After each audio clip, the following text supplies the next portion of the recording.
যশোর শহরের পানি উন্নয়ন বোর্ডের রেস্ট হাউসে নারীসহ এক ওসিকে আটকে রেখে চাঁদা দাবির ঘটনায় স্থানীয়ভাবে ব্যাপক চাঞ্চল্যের সৃষ্টি হয়েছে।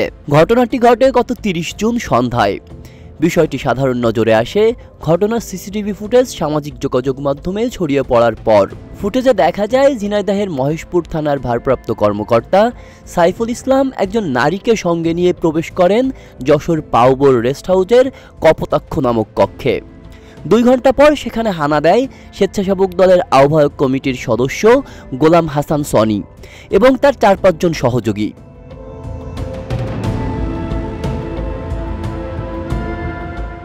সিসিটিভি ফুটেজে স্পষ্ট দেখা যায় সনি ও তার সহযোগীরা দরজায় ধাক্কাধাক্কি করেন।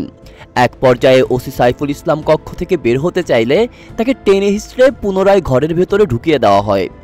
অভিযোগ উঠেছে এ সময় তারা ওসির কাছে ৫ লাখ টাকা চাঁদা দাবি করেন এবং পরে ২ লাখ টাকায় সমঝোতা হয়। শুধু তাই নয়, চাঁদাবাজির সময় রেস্ট হাউসের কেয়ারটেকার, আনসার সদস্য ও বাবুর্চিকেও মারধর করা হয় বলে অভিযোগ উঠেছে।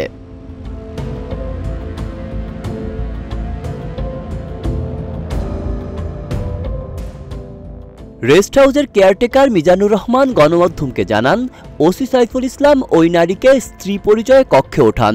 মিজানুর নিজেই দরজা খুলে কক্ষ বুঝিয়ে দেন। কিছু সময় পর হঠাৎ কিছু লোকজন এসে দরজায় ধাক্কাধাক্কি শুরু করে এবং পরে জোরপূর্বক ওসিকে আবার ঘরে ঢুকিয়ে দেয়।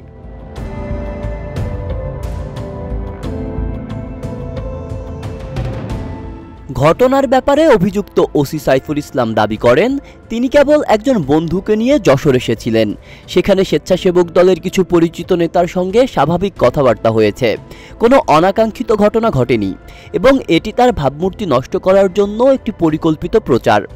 অন্যদিকে গোলাম হাসান সনি বলেন, তারা সংবাদ পেয়ে সেখানে গিয়েছিলেন কিন্তু কোনো নারী পাননি এবং ওসির সঙ্গে স্বাভাবিক কথাবার্তা হয়েছে। চাঁদাবাজির অভিযোগ ভিত্তিহীন বলেও তিনি দাবি করেন। জেলা ছাত্রদলের সাধারণ সম্পাদক জানান, সনি এখন ছাত্রদলে নেই এবং তার বিরুদ্ধে অভিযোগ সম্পর্কে তার জানা নেই। জেলা স্বেচ্ছাসেবক দলের সদস্য সচিব রাজেদুর রহমান সাগর বলেন, সনি ২ জায়গাতেই পদ রয়েছে, তবে দলের পক্ষ থেকে এই ধরনের আচরণকে সমর্থন দেওয়া হবে না এবং ব্যক্তির দায় দল নেবে না।